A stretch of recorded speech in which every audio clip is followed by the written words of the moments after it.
Magandang tanghali po. Magta-try po tayo ulit ng another Dali product. This time mackerel po. Sea Point po yata yung brand po nito. Ipa-flash ko na lang po dyan sa video yung pinaka-picture po nung lata po niya.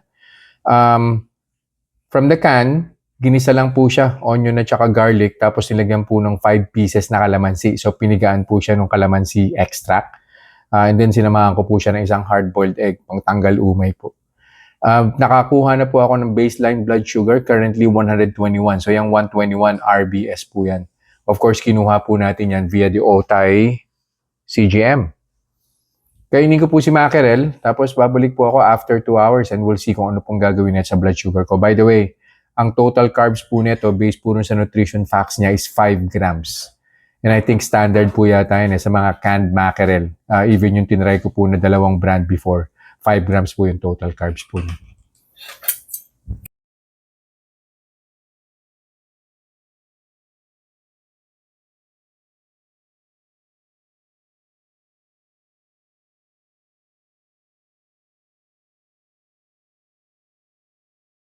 Conclusion na po tayo doon sa mackerel na kinain ko po an hour and 30 minutes ago. No? Sa Dali po binili yan yung mackerel niya. Sea Point po yung brand niya.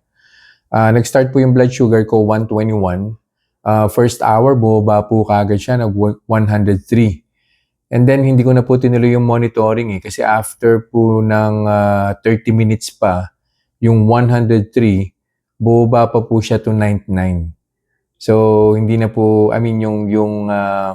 yung arrow after the numbers sa may CGM po, sa Otay CGM, padiretso na po siya eh. So, ibig sabihin, doon na po siya sa level ng 99 or po pwedeng bumaba pa po yan ng 97 or 95 in the next couple of minutes. So, hindi na po talaga kailangan ituloy yung monitoring ng blood sugar level. So, ang conclusion po natin, no, wala pong problema yung mackerel. Okay na okay po siya.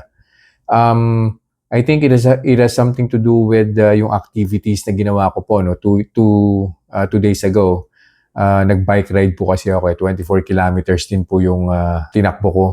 And then, kaninang umaga, nag-walking naman po. Almost 4 kilometers naman po yung walking ko kanina. So, yan po yung sinasabi ko na pagka-active po yung katawan natin, especially if you can do it every other day. Mas maganda kung every day meron po tayong activities na ganyan. Magiging active po yung katawan natin, mas mabilis pong sumunog ng sugar and carbs. So yun lang po for this review. I'll see you guys in the next vlog. Bye-bye. Reminders lang po, huwag pong mag-aanli. Always eat in moderation. Di po ako doktor, so whenever in doubt, konsulta po kayo sa doktor ninyo. And yung results po ng mga review na ginagawa ko, it may vary. So huwag niyo pong i-expect na yung resulta sa akin is magiging kapareho po ng resulta sa inyo. So yun lang po. Have a nice day.